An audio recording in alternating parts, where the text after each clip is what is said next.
Hola, hola, ¿qué tal? ¿Cómo están, queridos amigos de Urus Radio? Aquí estamos nuevamente transmitiendo en vivo desde la Ciudad de México. Hoy estamos a 15 de marzo de 2021. Los saludos, soy Doris y estamos también aquí con el profesor Francisco Mendoza. Ustedes ya lo conocen, es quien nos narra estas magníficas historias de nuestro querido México. Y pues vamos a saludarlo. Profesor, buenas noches, ¿cómo está? Licenciada, muy buenas noches, qué gusto saludarla y ya tenía algunos días que no la veía, licenciada, entonces me da mucho gusto saludarla y a todos nuestros amigos de Urus Radio, gracias por estar con nosotros un lunes más. Sí, muchas gracias amigos que nos envían también información de los diferentes estados, muchas gracias y pues hoy no queremos pasar por alto esta fecha que es 15 de marzo, felicitamos a Héctor Fragoso, que es su cumpleaños, y pues felicidades, ojalá te le estés pasando muy bien. Y pues profesor, el día de hoy nos va a hablar de qué estado de la República Mexicana. Bueno, un estado que es sorprendente, de veras sorprendente, el estado de Durango. Vámonos ahora otra vez hacia el norte, vámonos al estado de Durango, licenciada. Qué bien, profesor. Pues el tiempo es oro, y bueno, vamos a saludar rapidísimo aquí a algunos de nuestros amigos que están en el chat, a Javier Quiroz, que siempre es el primero en entrar, casi siempre, Brian Guerrero, Edgar Pacheco, desde Calgary, está también Héctor González, Eduardo de León, Víctor Charles, Specimen Joaquín Labastida, Claudia Gudiño, está Iván Cos, también Abril Rojas, Beto Holguín, Betzabel, está Paul Álvarez, ingeniero Ángel Madero Solís, Fabricio Cruz, Dieter, está también Francisco Castrejón, que ya estaba un poquito adelantado nuestro amigo y qué bueno que ya estás aquí. Félix Montó, ¿cómo estás?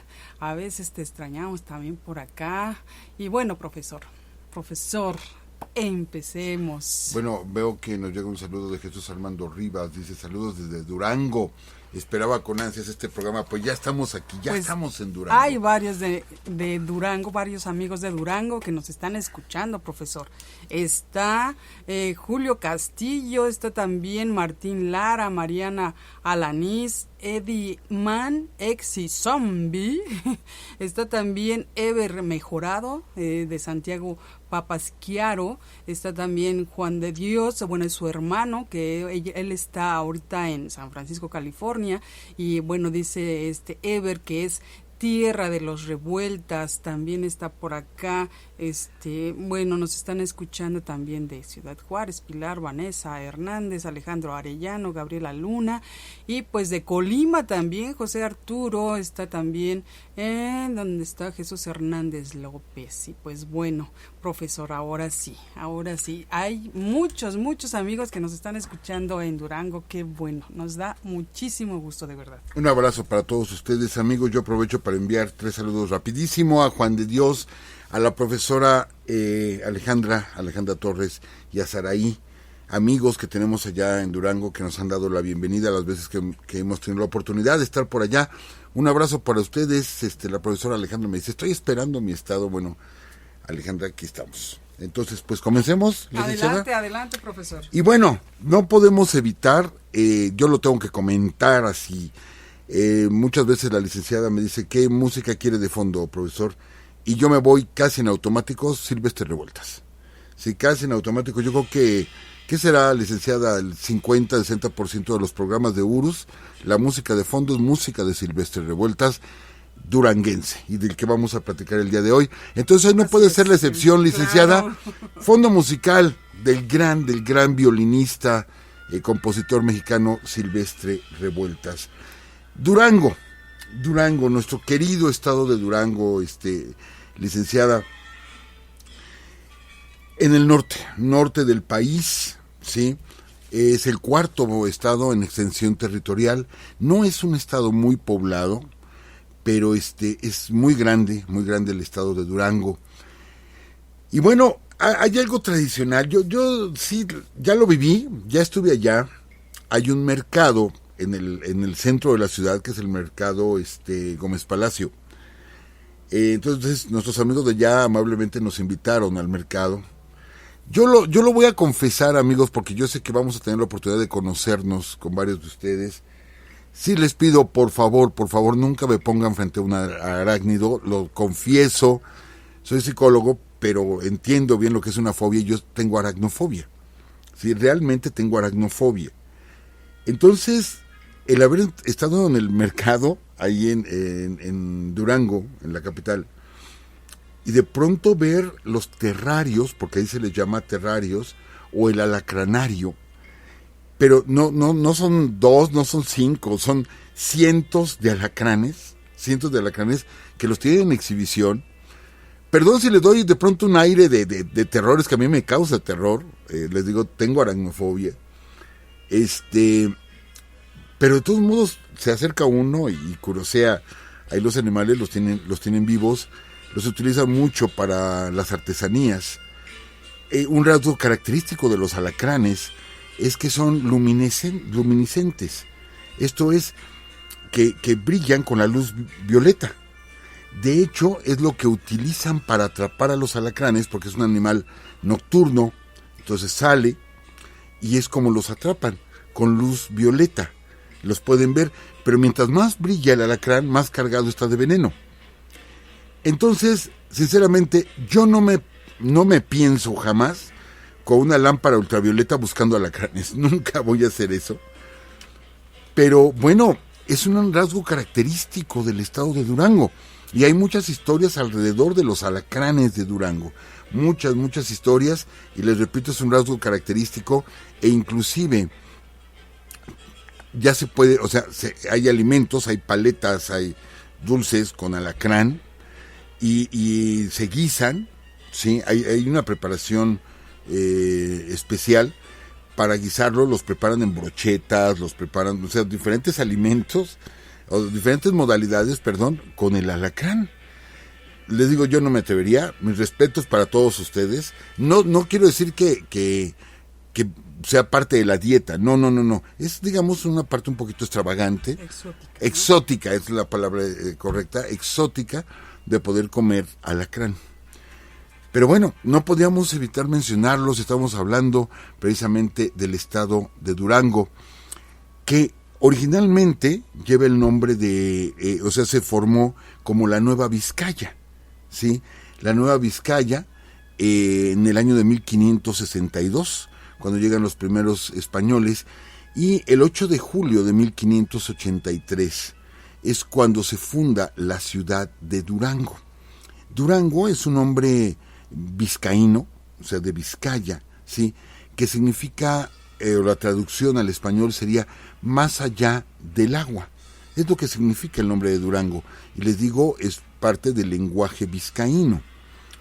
Entonces, cuando se le pone ese nombre a la ciudad que se funda, les digo, en 1583, la gente que vivía por ahí, que tienen un origen náhuatl, ¿sí? Muchos pueblos por ahí, los tepehuanes, etcétera, tienen origen náhuatl. Ellos traducen la palabra más allá del agua al náhuatl, ¿sí? Y quedaría el nombre de Analco. Es como se debería de llamar, digamos, en mexicano, en idioma mexicano, así se debería de llamar Durango, Analco, ¿sí? Que no suena mal. Y de hecho es una palabra que utilizan mucho allá en Durango, pero es como se debiera llamar, ¿sí? Si se le hubiera puesto nombre mexicano, pero se le puso un nombre vizcaíno. Y tiene otra característica, la ciudad de Durango. Estamos hablando Durango en la Nueva Vizcaya, ¿sí? Todavía no era el estado de Durango hasta que se separa de Chihuahua, ya en el siglo, ya muy avanzado, de hecho es en el siglo XIX, cuando se separa de Chihuahua. Entonces surge el estado, ¿sí? O la provincia de Durango. Pero mientras era la Nueva Vizcaya. Y hay un dato bien curioso, licenciada, me pareció muy interesante comentarlo, porque Paulo V, ¿sí? El Papa Paulo V, 1600 y tanto, ¿sí? Decreta o le da el título de ciudad a Durango para poder construir ahí la catedral. Pero, amigos duranguenses, tienen ese detalle ustedes, porque solamente hay dos ciudades, ¿sí?, que fueron elevadas al rango de ciudad por parte de la Iglesia. Todas las ciudades fueron elevadas en ese rango por los reyes o los emperadores.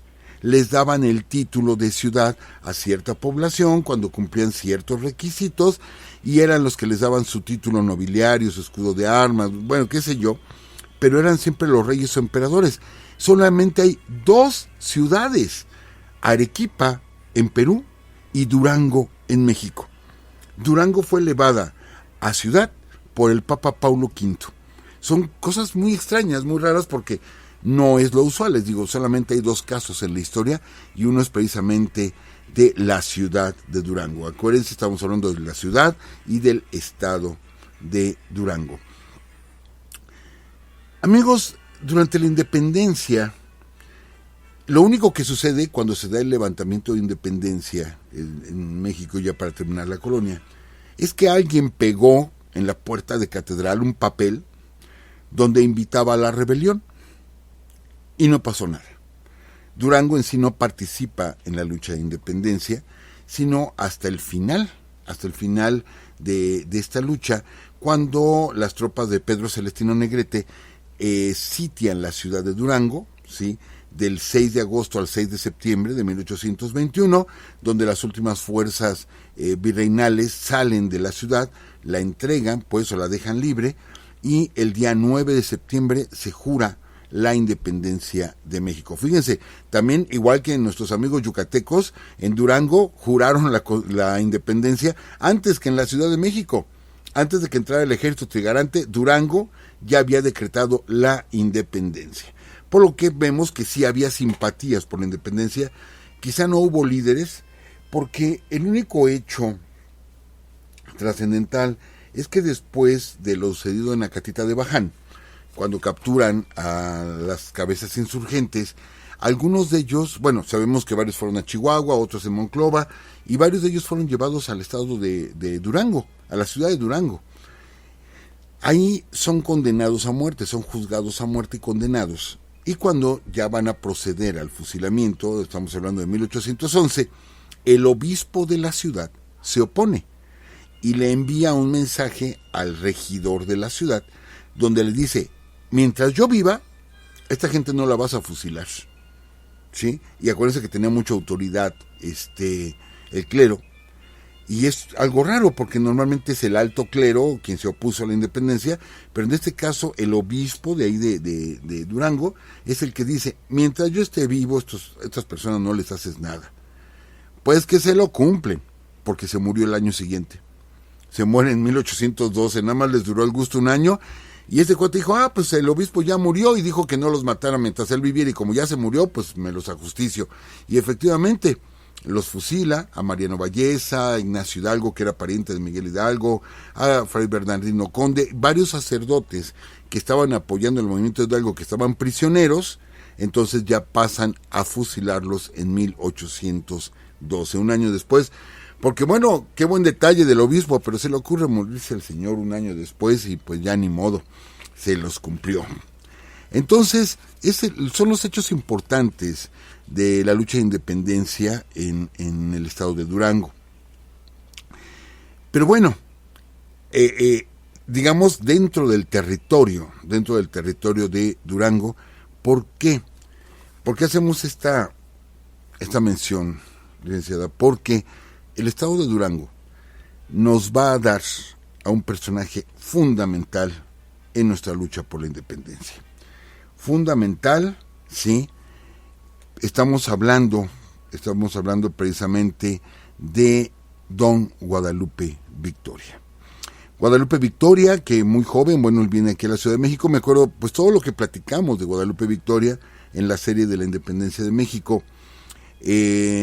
Manuel Fernández Félix, que era el nombre de Guadalupe Victoria, y él se cambia de nombre después del triunfo en la batalla de Oaxaca, o en la toma de Oaxaca. Él se alista bajo las órdenes de Tataguildo, de Hermenegildo Galeana. Se alista ahí y van a tomar la ciudad de Oaxaca por órdenes de Morelos. Y resulta, lo platicábamos aquella ocasión, como Mariano Matamoros, o sea, todos van tomando los lugares que les dijo Morelos que tenían que tomar, y el único que se está tardando es Guadalupe Victoria, ¿sí? Bueno, Manuel Fernández Félix es el único que se está atrasando, porque no podían cruzar, estaba parapetado el ejército virreinal, y había un río, ¿sí? Entonces agarra, Manuel, saca su espada, la arroja del otro lado. Es un hecho histórico muy conocido. Hay quien lo pone en duda, hay quien pone en duda este hecho histórico, pero digamos que varias personas, y sobre todo Bustamante, que estuvo ahí, si mal no recuerdo, él lo narra directamente, que arroja la espada a Guadalupe Victoria y dice: mi espada va en prenda, voy por ella.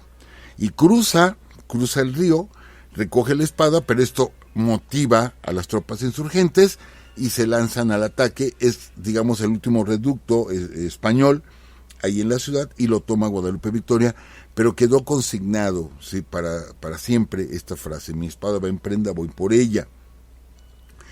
Y bueno, después Morelos lo felicitaría por acción tan heroica de este duranguense, y él le pide un favor, que si le permite cambiarse de nombre, y en lugar de ser Manuel Fernández Félix, sí, él se va a nombrar a partir de ese momento Guadalupe Victoria. Y Morelos acepta, ¿sí? Y a partir de entonces así lo conocemos, a Guadalupe Victoria. Platicamos en aquella ocasión todas sus andanzas, su lucha en el estado de Veracruz, cuando pues es derrotado y sus tropas, él las disgrega y se mete a la selva, y dura ahí meses y meses escondido, él solo en la selva. La gente no lo reconocía, la poca gente que lo veía no lo reconocía, delgado, barba crecida, con ciertos harapos, porque él estaba completamente solo. Y se acuerdan que les platicamos cómo lo encontraron, ¿sí?, cómo le pusieron una pequeña trampa a Guadalupe Victoria para que él cayera en esa trampa, pero porque lo estaban buscando para decirle que se estaba consumando la independencia, ¿sí? Pero ese tiempo de aislamiento de Guadalupe Victoria, pues le provocó epilepsia, o sea, un daño cerebral, le provocó epilepsia. Posteriormente Guadalupe Victoria se entrevistaría en San Juan del Río con Agustín de Iturbide. Agustín de Iturbide, él necesitaba que los insurgentes, los que quedaban vivos, las cabezas de la insurgencia, lo reconocieran como jefe. Entonces, pues ya se había carteado, había tenido mucha correspondencia con Vicente Guerrero, pero faltaba Guadalupe Victoria, que era de las cabezas, y Nicolás Bravo, por ejemplo, también. Entonces, Guadalupe Victoria, me acuerdo de esa anécdota que platicamos cuando se entrevista con Iturbide, y le dice que para él, quien debía de gobernar México, debía de ser una persona soltera, ¿sí? Una persona que hubiera luchado del lado de la independencia, o sea, da las características de él, o sea, precisamente de él, Agustín de Iturbide. Pues no se lo concede Iturbide. Guadalupe Victoria se regresa a Veracruz, se vuelve a esconder, y posteriormente estaría organizando la caída del imperio, la caída de Agustín de Iturbide. Posteriormente se reorganizaría el Congreso, que nos daría la Constitución de 1824, y salen las elecciones, candidatos para las elecciones para ocupar la primera magistratura, ¿sí?, el que sería el primer presidente de México, y entra en esa votación Guadalupe Victoria, y por una amplia mayoría es aceptado y pasa a la historia de México como nuestro primer presidente, ¿sí? Qué cosa curiosa, él cumple su mandato de 4 años y le entrega el poder a Vicente Guerrero, que no había ganado Vicente Guerrero las elecciones, las había ganado Manuel Gómez Pedraza, pero aduce un fraude Vicente Guerrero, se arma un motín, Nicolás Bravo está en contra de Guerrero, se pelean acá por Tulancingo. De hecho, platicábamos que el primer plantón político en México lo hace Vicente Guerrero. Con sus fuerzas agarra y toma el centro de la Ciudad de México, todavía no era el Zócalo, de hecho en la plancha de lo que ahora es el Zócalo estaba el mercado del Parián. Bueno, pues toman el mercado, toman la plaza, y el primer plantón político, ¿sí?, lo hace Vicente Guerrero. Pero bueno, termina por aceptar el Congreso, porque Vicente Guerrero es el presidente, aunque había perdido las elecciones, y Guadalupe Victoria le entrega el poder a Guerrero. Guadalupe Victoria seguiría trabajando de alguna manera cerca del gobierno.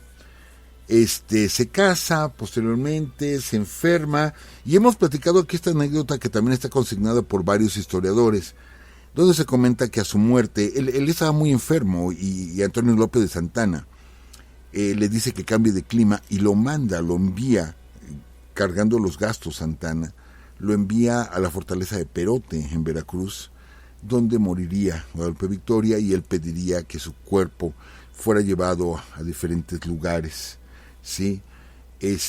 Pero sus vísceras se quedan ahí en unos tarros de alcohol, y hemos platicado ya esa anécdota, que él muere en el 43, y en el 47, cuando llegan las tropas norteamericanas, toman la fortaleza de Perote.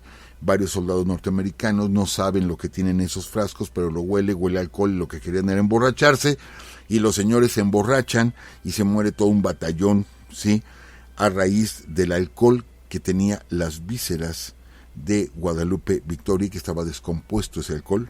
Entonces se intoxican los soldados norteamericanos, y aquí hemos comentado cómo, pues, de una forma curiosa, 4 años después de muerto, todavía Guadalupe Victoria nos ayudó a enfrentar a los norteamericanos y mató a varios, ¿sí? De esas anécdotas que tiene la vida. Bueno, pues fue este gran duranguense, Manuel Fernández Félix, conocido como Guadalupe Victoria. Y bueno, solo para cerrar esta parte, mencionaremos una frase de él precisamente, que también lo inmortalizó, que dice: la independencia se afianzará con mi sangre y la libertad se perderá con mi vida. O sea, estoy dispuesto a dar mi sangre y mi vida por la libertad y por la independencia. Un gran mexicano, del que no se sabe mucho, no se ha platicado tanto como otros, porque quizá los reflectores pues se los lleva a Hidalgo, Morelos, pero fue un gran mexicano, extraordinario duranguense. De ahí, durante la intervención norteamericana no tiene participación el estado de Durango, salvo con dinero, y se forma un batallón, pero no hubo, digamos, en el estado no hubo intervención. Estaban, por así decirlo, preparados, porque estaban avanzando las tropas norteamericanas por Chihuahua, que colinda con Durango, pero bueno, sabemos que se frenaron las tropas norteamericanas, o las frenó Santana realmente, ¿no? Y ya no siguieron. Y entonces hay algunos hombres que participan, pero digamos el Estado no resintió esa parte, pero sí va a resentir cuando se viene la lucha entre liberales y conservadores. Y yo quiero mencionar, amigos, una ocasión yo dije algo que es como muy actual, ¿sí? Algo que es como muy actual, y me hicieron un comentario de que no difundiera yo ese tipo de adjetivos que se están utilizando ahora, ¿no? Entre conservadores y liberales, que bueno, a unos les dicen fifís y a otros les dicen chairos. Entonces me llamó la atención porque en Durango, sí, también tenían apodos, sí, a los liberales se les decía cuchas, y a los conservadores se les decía chirrines. Desconozco por qué, no sé por qué, pero allá, como hubo mucha lucha entre liberales y conservadores, eran los cuchas contra los chirrines. Así es que, amigos, yo cuando mencioné cómo se les menciona ahora, cómo se les dice ahora, pues nunca lo dije como recalcando o provocando. Es parte de nuestra historia, parte del folclore que tenemos, ¿sí? Entonces, pues allá en Durango eran los cuchas contra los chirrines. Y se da un enfrentamiento fuerte entre liberales y conservadores en el estado. Y de hecho aquí va a entrar un personaje que también poco se ha estudiado, el general José María Patoni, duranguense, que él está del lado de los liberales. Tiene varios enfrentamientos en el estado de Durango, junto con Jesús González Ortega. Aguas con esto, porque era muy amigo de Jesús González Ortega, ¿sí? Y sabemos que González Ortega es quien al final termina derrotando a Miramón. Miramón, el invicto, ¿sí? Su primera gran batalla que pierde, la pierde contra González Ortega, y la última batalla con la que ya son derrotados los conservadores, las pierde con González Ortega. Y ahí estaba precisamente, sí, José María Patoni. Pero bueno, posterior a esto, sabemos, los conservadores buscan apoyo en el extranjero y traen al ejército francés, traen a 3 flotas, 2 flotas se regresaron, pero la flota francesa se queda aquí en México y comienza la invasión, ¿sí? Y este general también, Patoni, el general Patoni también pelea la batalla del 5 de mayo en Puebla. Posteriormente es capturado, como varios generales mexicanos, en la resistencia de Puebla un año después, que es cuando se pierde, y que estaba a cargo Jesús González Ortega, la muerte de Ignacio Zaragoza. Es de los generales que también se les escapa, ¿sí? Y va a buscar a Benito Juárez a San Luis Potosí. Muchos generales buscaron a Benito Juárez y Juárez les daba comisiones, pero en el caso de Patoni le dice, no, usted se va conmigo y usted es mi guardia personal. Y fue el guardia personal, ¿sí? O quien organizaba la seguridad del presidente. Y avanza hasta Saltillo, posteriormente Monterrey. Hemos visto que tuvo ese desencuentro con Vidaurri, inclusive hasta Chihuahua. Pero, como no hemos platicado aquí, no hemos hecho una serie de la Guerra de Reforma, pues no hemos visto esa parte así totalmente. Pero cuando cumplió, acuérdense cómo Juárez llegó a la presidencia de México.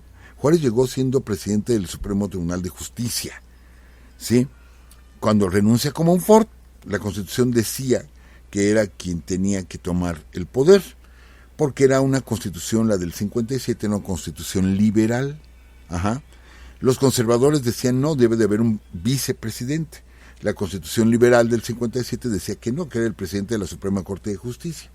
Y este cargo lo tenía Juárez, renuncia como Monfort, ¿sí? Y pues Juárez queda como presidente y tiene que cumplir el ciclo para el cual fue electo como Monfort. Pero resulta que está por terminarse el ciclo de Juárez, ¿sí? Cuando llega Jesús González Ortega y dice, yo soy el presidente de la Suprema Corte de Justicia, entonces, señor, usted ya va a acabar el mandato, quedo yo como presidente. Y Juárez todavía le dice, no, espérate, todavía falta tiempo. Ah, bueno, pues regreso cuando sea prudente, ¿sí? Y regresa, pero José María Patoni apoya a González Ortega, por eso les dije, aguas con esto, porque desde sus luchas allá en Durango, son muy amigos ellos dos. Entonces Patoni, ¿sí?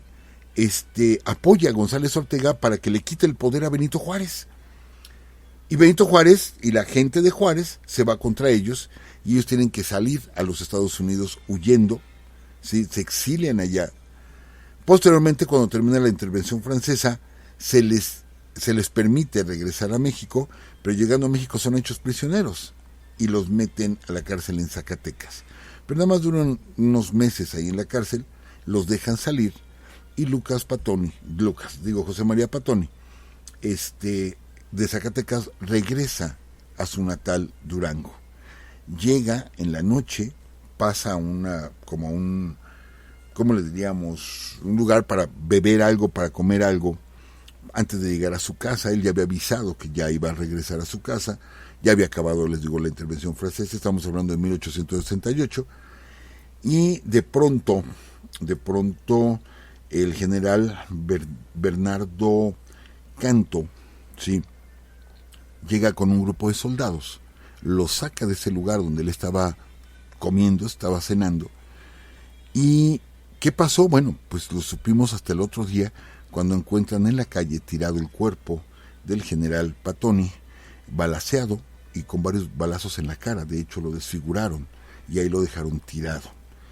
Entonces, resulta, a su vez, fíjense cómo se van moviendo las cosas. Así como Patoni apoyó a González Ortega, que estaba en contra de que prosiguiera su mandato Benito Juárez, bueno, pues de la misma forma, ¿sí?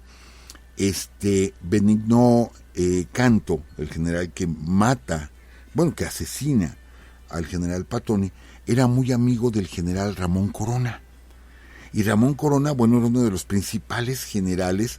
De hecho, Ramón Corona es el que le recibe la espada a Maximiliano cuando intenta escapar por el Cerro de las Campanas, que era el único lugar por donde podría haber escapado Maximiliano. Quien lo detiene ahí es Ramón Corona, y es el que le recibe la espada a Maximiliano. Y son muy amigos Ramón Corona y Benigno Canto. Entonces, en esos momentos, en Durango, ¿sí? En esos momentos, el gobernador es Francisco Gómez Palacio. Un excelente dirigente, gobernador. Todavía no existía la ciudad de Gómez Palacio, pero era gobernador, una persona cultísima, hablaba varios idiomas, le dio muchísimo apoyo al estado de Durango, una persona muy respetada, muy admirada, y durante mucho tiempo se dijo, o sea, entre rumores, se decía que era el hombre más inteligente de México. Así se hablaba de Gómez Palacio, que era el hombre más inteligente del país, por la tremenda preparación que tenía, y fue diputado, y fue senador, y fue gobernador, pero aparte tuvo muchísimas acciones de beneficio para Durango, y él estaba en ese momento de gobernador. Entonces él juzga, o sea, detienen al general Canto, y lo juzgan, y en lo que está su juicio, queda muerto en la cárcel. Y nunca se investigó su muerte. Lo que podemos pensar, ¿sí?, que también Gómez Palacio manda matar a Canto, al general Benigno, y que no se llevaban con Ramón Corona, y seguramente Ramón Corona, por la simpatía con Juárez, y sabiendo que se había puesto Pattoni del lado de González Ortega, pues lo mata. Amigos, son momentos muy oscuros de la historia de México, hay momentos que en esas fechas sí hubo un escándalo, pero después la historia las ha ido enterrando. La historia las entierra, y no se ha investigado realmente qué fue lo que pasó, pero fueron cosas muy curiosas, ¿sí? De que el general Benigno mató a Pattoni, ese es un hecho. Pero ahora, ¿quién lo envió? Se supone que Ramón Corona. Y no faltan las personas que dicen, y Ramón Corona era súper allegado a Juárez. Entonces igual pudo haber sido hasta el mismo Juárez. Esos son los rumores, amigos, acuérdense, rumores. Yo con esto, más que nada, estoy solicitando. Ahí están los historiadores, estamos, ¿verdad? Para buscar la verdad de todo esto. ¿Qué fue lo que pasó? ¿Qué fue lo que sucedió realmente con la muerte del general José María Pattoni, ya al terminar la intervención francesa? Pero para estos tiempos tenemos a otro personaje. Amigos de Durango, hay una frase de una de las canciones tradicionales de mi tierra, de Michoacán, que dice: tú sí tienes de qué presumir. Pues se lo voy a aplicar a nuestros amigos de Durango. Ustedes sí tienen de qué presumir. ¿Qué personajes duranguenses tan impresionantes, tan impactantes? Y vamos a hablar rápido, porque se nos está yendo el tiempo, de alguien que es fenomenal, que es Francisco Zarco, que a él le debemos la libertad de expresión, que quedó consignada en la Constitución del 57. Pero amigos, es más, se hablaba de él, les decían el doctor Sarcasmos, pero Sarcasmos con Z, no con S, sino con Z, por hablar del apellido Zarco, porque era sarcástico, y decían que tenía un humor y que insultaba tan elegantemente. Pero aparte, los datos curiosos de Francisco Zarco duranguense, los datos curiosos, él deja un diario, es un diario que se llama La Historia del Congreso Constituyente de 1857. Son de esas cosas extrañas y raras. Me acuerdo cuando hemos comentado algunas, ¿no? Y que nuestros amigos han buscado en los libros, etcétera, cosas extrañas que tiene nuestra historia. Él edita, sí, La Historia del Congreso Constituyente de 1857, que inicia, amigos, en febrero del 56, y tienen un año para concluir la Constitución, y efectivamente el 5 de febrero del 57 entregan la Constitución. Duraron un año. Pues en un año, Francisco Zarco tuvo 150 intervenciones en tribuna. O sea, promedio de una cada 2 días, porque descansaban los domingos. Una cada 2 días hablaba Zarco en la tribuna del Congreso para formar la nueva Constitución. Pero no para eso. Cuando él hace la historia del Congreso, la hace en 2 tomos, amigos. En 2 tomos. El primer tomo ¿sí? de la edición original tiene 991 páginas y el segundo tomo tiene 876 páginas. Y si sumamos las páginas de los dos tomos, nos da 1857. ¿Sí? O sea, la historia del Congreso Constituyente de 1857 por Francisco Zarco tiene 1857 hojas.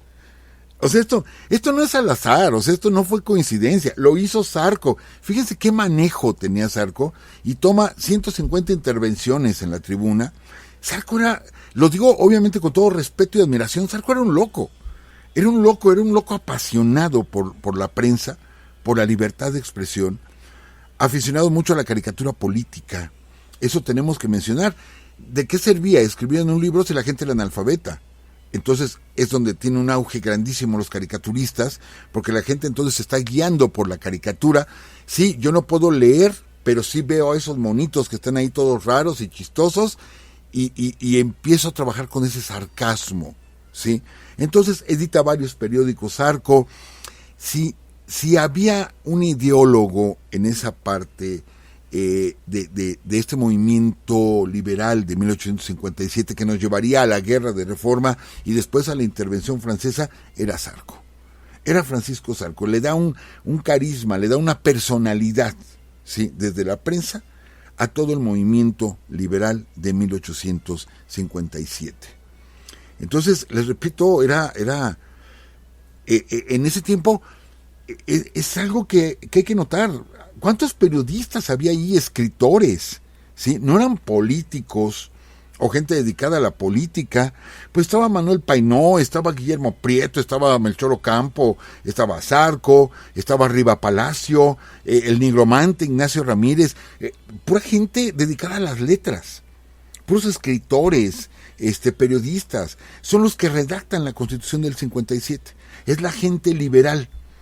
Pero siempre se dio a notar Zarco que en ocasiones salía, ¿sí? Molesto, enojado, y afuera del Congreso, que el Congreso sesionaba ahí en Palacio Nacional, ahí estaba la Cámara de Diputados, ahí sesionaban, y luego salía y exaltaba a la gente, o sea, perdón, movía a la gente, les informaba, y se trepaba a los postes, amigos. Se trepaba a los postes, y desde arriba del poste se ponía a hablarle a la gente. Así, o sea, no tengo una tribuna, pues me trepo a un poste, ¿no? Así era Zarco, ¿sí? O sea, era un loco verdaderamente, y les digo, con todo orgullo lo comento así, porque es admirable, ¿sí? Francisco Zarco, otro ilustre duranguense. Y bueno, amigos, vámonos a la Revolución Mexicana porque se nos está yendo el tiempo. Sabemos que hay un tiempo, hay un momento de la Revolución Mexicana, los coahuilenses, ¿sí?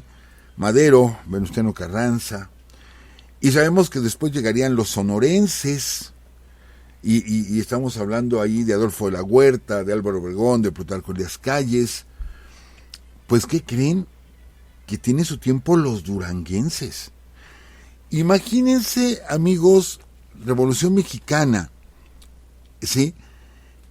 Con estos generales, empezando Francisco Villa, nacido en La Coyotada, que es un pequeño caserío al norte de la ciudad de Durango, donde, bueno, ahorita es como un monumento nacional, La Coyotada, ¿sí? Pero bueno, en las filas, entre los generales villistas, estaba nada más y nada menos que el general Agustín Castro, general Orestes Pereira, Calixto Contreras, Tomás Urbina, Martín Triana, Domingo Arrieta, todos duranguenses, amigos, todos duranguenses. ¿Y quiénes encabezan esas batallas, esa lucha de la División del Norte? Pues los duranguenses. Había de otros estados, sí, pero eran menos, había de Chihuahua, pero en su gran mayoría era gente del estado de Durango, que bueno, no padecieron tanto en el estado la revolución como en otros estados, como fue Torreón. Todavía, fíjense, es un juego de palabras, todavía hay un cañón, licenciada, hay un cañón de los que utilizó, o es un monumento que es una réplica de un cañón que utilizó Felipe Ángeles, que desde Durango les disparaba hasta Coahuila. De Durango a Coahuila disparaba ese cañón. Uno dice, ay, que un cañón muy grande. No, pues era Gómez Palacio contra Torreón, como los divide el río Nazas, y no podían cruzar el río Nazas porque habían derrumbado los puentes, pues a cañonazos de un lado del río al otro lado del río, pues realmente estaban de un estado al otro estado, ¿no? Porque nada más el río es la frontera. Y todavía existe ahí el cañón, el lugar donde estaba la artillería de Felipe Ángeles, ahí en Gómez Palacio. Y bueno, es que si habláramos de los generales, hablar por ejemplo de Villa, ¿cuántos programas nos llevaríamos hablando de Francisco Villa? Pero aparte la estrella de Villa opaca a muchos generales villistas que de veras mis respetos para Calixto Contreras, para todos ellos de veras mis respetos, la lucha que ellos encabezaron, con unos cuantos hombres iniciaron y fueron tomando ciudades, tomaron Lerdo, tomaron Gómez Palacio, tomaron Durango, en fin, en la lucha por... Fíjense, se levantan en armas, acuérdense que hemos dicho, la revolución inicia el 20 de noviembre, pero fueron como muy locales los levantamientos, no fue un boom, no fueron locales los levantamientos, hubo varios, pero locales, y de pronto empezó a crecer, y muchos de estos revolucionarios que ahorita mencioné ya se habían levantado en armas. Pancho Villa estaba en el norte, en Ciudad Juárez, sí, junto con Pascual Orozco, pero muchos de estos generales, Agustín Castro, y Domingo Arrieta, etcétera, ya tenían rodeada la ciudad de Durango. Estaban a punto de tomar la ciudad de Durango, la tenían rodeada, cuando se dan los tratados de Ciudad Juárez y se rinde el ejército federal y gana Madero. Entonces ellos pues se licencian, dicen ya acabó la guerra, ¿sí? No alcanzamos a tomar Durango, pero se viene, ¿sí? Victoriano Huerta, y se levantan todos en armas. Y van a nutrir a las fuerzas de Villa y se forma la División del Norte. Y entonces sí, van a tomar Torreón, van a tomar Zacatecas, van a tomar, bueno, montonal de lugares, Chihuahua, etcétera, en grandes batallas, que, bueno, Durango, como tenía tanta simpatía, sí, pues las batallas en Durango fueron mínimas, porque era muy simpatizante, pues, a tantos duranguenses, muy participante del movimiento revolucionario. Y bueno, es que les digo, hablar de Villa, pues nos llevaremos cuántos programas, y él opaca a varios de ellos. Yo me acuerdo, por ejemplo, Tomás Urbina. Tomás Urbina, él conoce a Villa desde 1903, desde que Villa era un bandolero, y se une a Francisco Villa, a la gavilla que tenía para robar vacas y todo esto. Se une Tomás Urbina y hacen una amistad grandísima. Tomás Urbina y Villa, de hecho, se vuelven compadres. Y cuando arranca la revolución, pues inmediatamente Tomás Urbina se pone a las órdenes de Pancho Villa. Y vamos, había tantos generales en la División del Norte muy respetables, pero Tomás Urbina tenía eso aparte. Era el compadre de Villa. Era su compadre, ¿sí? ¿Cómo dicen luego, licenciada? De grado, ¿no? O sea, Sí. así se le menciona, creo, compadrazmo de grado, ¿sí? Porque le había bautizado Villa a un hijo, a Tomás Urbina. Después de las derrotas de Celaya, había comisionado, en 1915 había comisionado Villa a su compadre Tomás Urbina para que avanzara hacia Tamaulipas, y es derrotado Tomás Urbina en la batalla del Ébano. Es derrotado, ¿sí? Y Villa se enoja mucho porque le llega un rumor de que entregó la plaza, o sea, de que se rindió realmente su compadre y que lo había traicionado y que había recibido dinero. Villa se enoja mucho, o sea, ¿cómo va a dudar de su compadre? Pero con las pruebas que traían, se enfurece, toma su guardia personal, Pancho Villa, y va a buscar a Tomás Urbina, que ya se había regresado después de la batalla del Ébano, que pierden apenas cruzan unos cuantos balazos y salen huyendo los villistas. Dicen, no puede ser. Y él se había ido a su casa, se había regresado acá a Durango, y ahí le cae Villa, ¿sí? Que iba con Rodolfo Fierro. Ahí le cae Villa a la casa de Tomás Urbina, que estaba en una fiesta. Sí, estaba la música y bailando y todo, cuando llega Villa con su gente y se arma una balacera. Pero la gente de Villa, aparte van enojados, pues rápido controlan la situación. Y entonces Villa, en la balacera, Tomás Urbina queda herido de un brazo. Y a Villa no le importa, quiero hablar contigo, compadre. Y se encierran a hablar, y estaban algunos testigos, entre ellos Rodolfo Fierro. Entonces el otro le da explicaciones, que la batalla estaba perdida de antemano, que no es cierto, que no le dieron dinero, que bla, bla, bla, que quien le había dado dinero era Pablo González. Bueno, ya sabemos quién fue Pablo González después, que fue el que urdió toda la muerte de Zapata. O sea, ya sabemos, sí tenía las características Pablo González. O sea, no podemos comprobar si le dio o no le dio dinero a Tomás Urbina, pero de que Pablo González era así, así era. Eso sí es un hecho.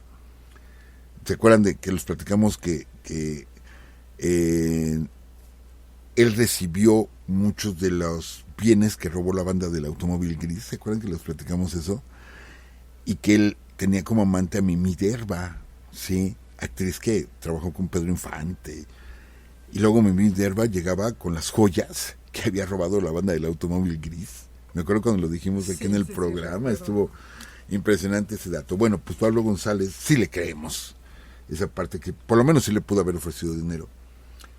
Entonces, pero Villa quería mucho a su compadre y se estaba desangrando por la herida que tenía en el brazo, y ya le dice: váyase, compadre, váyase a que lo atienda. Y sale Tomás Urbina con algunas de sus gentes, agarra su coche para buscar un médico que lo atendiera, y Rodolfo Fierro es el que le dice a Pancho Villa: ¿sabe qué, general? Yo no le creo nada. Yo no le creo nada, por esto y esto y esto y esto, y lo empieza a llenar de ideas, y agarra a Pancho Villa y dice: ¿sabes qué?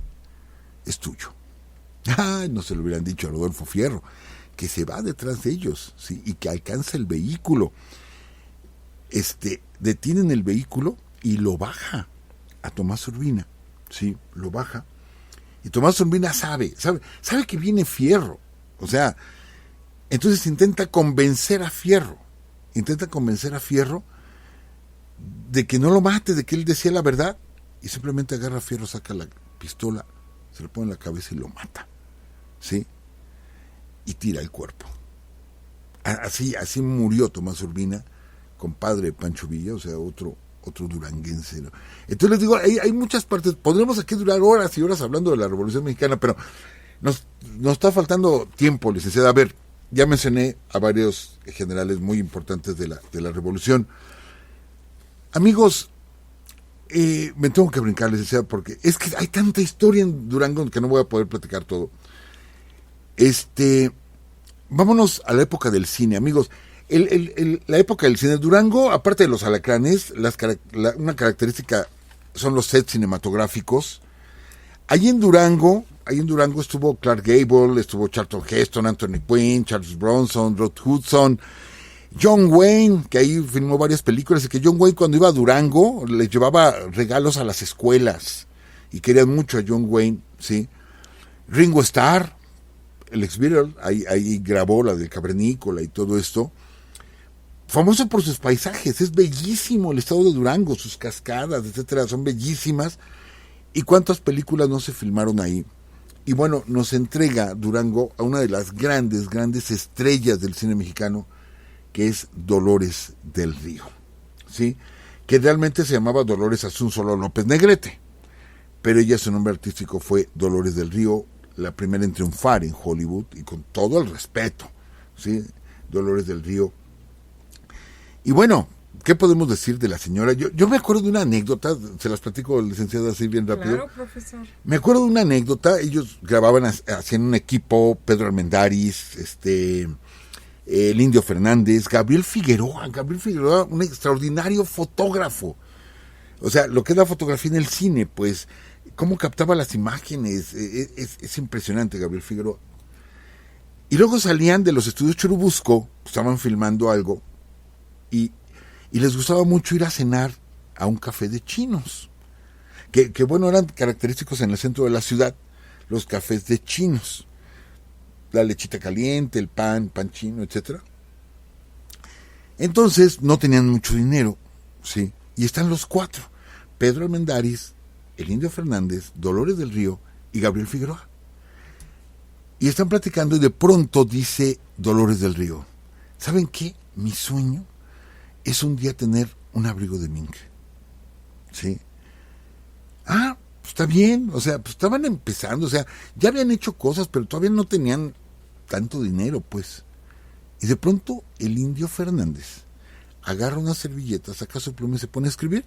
En lo que los otros están cenando, él está escribiendo y agarra otra servilleta y otra y otra y otra, hasta que juntó 6 servilletas llenas, pues, escritas a mano por el Indio Fernández.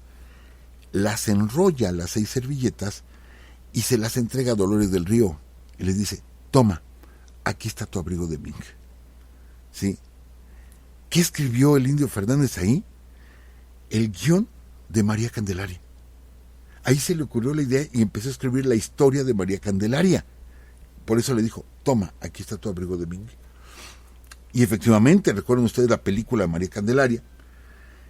Esa escena donde se ven, esas tomas que hace Gabriel Figueroa, donde se ven los hachones, o sea, el fuego, y luego las tomas de la gente con guarache, que van bajando pues para matar a María Candelaria. Esas tomas que hace con la cámara, ¿no? Primero arriba, luego abajo, y se ven muchos pies caminando. Gabriel Figueroa fue el primero que lo hizo. De hecho, esa misma escena, amigos, se repitió más de 40 veces en diferentes películas en todo el mundo. Esa misma escena, obvio, con la historia de esos países, ¿no? Sus propias historias, pero la misma escena de Gabriel Figueroa, como en la película Enamorada, con María Félix y Pedro Armendáriz, la última escena cuando ella se agarra a un ladito del caballo con Pedro Armendáriz, se va caminando a un lado, esa escena se repitió más de 20 veces en diferentes películas. Bueno, pues Gabriel Figueroa es el que fotografía a Dolores del Río, y es un éxito. María Candelaria, premian la película, pero aparte es un éxito, y con el dinero que gana de María Candelaria se compra su abrigo de mink, y cuando llega a la entrega de premios, creo que a los Arieles, llega luciendo su abrigo de mink, ¿sí? Que dijo, yo quiero tener uno, y el Indio le dice, aquí está tu abrigo, que venía en unas servilletas en un café de chinos, amigos. Anécdota de la señora Dolores del Río. Y bueno, ya no hay tiempo, ya no hay tiempo. Yo quisiera platicar. Hay tantos personajes duranguenses, ¿sí? Que vale la pena mencionar. Tiene una historia riquísima. Amigos, vamos a Durango. De veras, vamos. Es sorpresa tras sorpresa. No puedo hablar de la ciudad pequeña, o sea, la ciudad chiquita. Todavía nos falta mencionar la zona del silencio, amigos.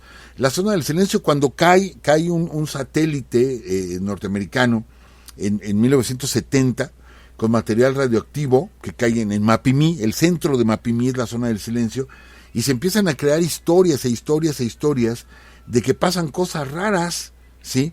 Pasan cosas raras. Era un satélite, se llamaba el Atena, que fue disparado en Utah, y cae en la zona del silencio. Llegaron los norteamericanos y duraron 3 semanas en encontrarlo, pero a partir de ahí se dice que en la zona del silencio no se transmiten, les digo, las ondas de radio, pero que aparte los animales, hay mutaciones, no, son animales que son de la zona, pues, o sea, son nativos de la zona, por eso no aparecen en otro lugar. Pero lo que sí es bien curioso, si van a la zona del silencio, van a encontrar nopales de color violeta. Eso sí está bien curioso. ¿Sí? Nopales de color violeta en la zona del silencio, ahí en Durango. Pues ahí me gustaría verlos. No me comería ninguno. Sinceramente, me daría miedo comerme un nopal morado. Sí, me daría miedo. Pero bueno, son de las cosas que tiene Durango, la zona del silencio. Y bueno, ya no alcancé a platicar de otro gran duranguense, que es el piloto aviador Francisco Saravia, que muere en el río Potomac en un vuelo, ¿sí?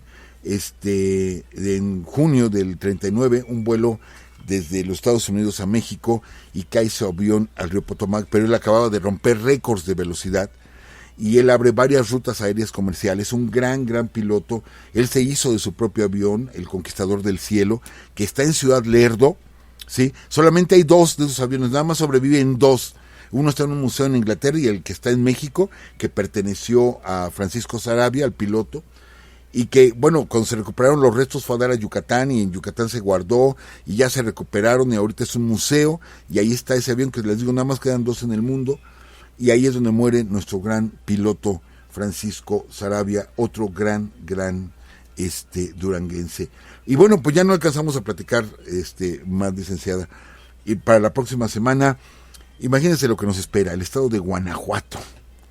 Nos espera el estado de Guanajuato. Acuérdense que Ciudad de México o Distrito Federal la vamos a dejar para el último porque somos los anfitriones, licenciada.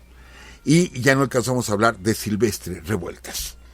Esto es una vida, es el Van Gogh mexicano, toda la familia Revueltas, o sea, Silvestre, José, es toda una familia, y es el Van Gogh mexicano, muere muy joven, de 40 años de edad. La música que estuvimos escuchando de todo el programa, muy de fondo, pues es música del maestro Revueltas, y que muere, él era aficionado al alcohol, y estaba tomando, y para curarse una cruda, se toma una cerveza helada. Unos dicen que salió a comprar la cerveza y iba muy caliente, pues, y se toma la cerveza y le provoca bronconeumonía y queda muerto, pero un gran mexicano que tendremos que hacerle un programa en especial a toda la familia Revueltas de allá de Durango. Interesante todo esto, profesor, y pues de hecho algunos amigos nos mandan alguna información también importante. Jesús Armando Rivas nos dice que el doctor Laureano Roncal fue uno de los inventores del suero antilacranino. Creo que sí se dice así, ¿verdad? Antialacrán. Ajá. Sí, antialacrán. Y pues bueno, también comentar, profesor, que el nombre completo de Guadalupe Victoria es José Miguel Ramón Adauto Fernández y Félix. ¿Sí? Y nos dice también uno de nuestros amigos que nació él en el municipio de Tamazula de Victoria. Muy pegadito a Culiacán, ya está en la línea así casi fronteriza entre Sinaloa y Durango, pero está del lado de Durango. Tamazula es Durango, ¿sí? Pero está muy cerquita a Culiacán. De hecho, la capital es Durango y oficialmente es llamada Victoria de Durango. Así es, Victoria de Durango. Así es como se llama la capital, Victoria de Durango. Y bueno, saludos también a nuestros amigos que nos están escuchando en Durango. Es Carlos Gallegos, Manuel Sariñana. Y pues, ¿qué más nos dice? Francisco Cifuentes dice que mencione la leyenda de la monja. Hay muchas leyendas, pero pues ya no nos alcanza. Que la siguen viendo en catedral, a esta monja que se enamora y está esperando a un francés. Conocemos la leyenda de un francés que ya no regresó después de la intervención francesa, y la monja se quedó ahí esperándolo, y todavía hay gente que dice que la ve en las noches ahí en la torre de la catedral. También se dice que, bueno, es como leyenda también, que había pigmeos. Sí, la ciudad pequeñita, o sea, sí, gente de 30 centímetros de estatura. Vamos a Durango, o sea, hay tanto que ver en Durango. Bueno, es una zona arqueológica que ahorita no recuerdo el nombre también. Nos mandaron el dato y pues bueno, se los vamos a hacer llegar también en nuestra página de Facebook. Y pues bueno, amigos, nos vamos. La canción que ganó en sí fue un empate, profesor, entre Las Cacerolas, que es una polca, y el corrido de Durango. Así es que tiene usted, profesor, el voto de calidad. Pues es esta que estoy viendo aquí, ¿es esta? El corrido, entonces. Es el corrido, es el Charro Abitia, ¿no? Sí. Sí, el corrido. Bueno, amigos, pues los esperamos aquí el próximo lunes. Perdón. El próximo lunes a las 10 de la noche. Y pues ya saben que nos encuentran en www.spreaker.com/user/Urus Radio. Todos los lunes a las 10 de la noche. Que estén muy bien, cuídense y por acá los esperamos.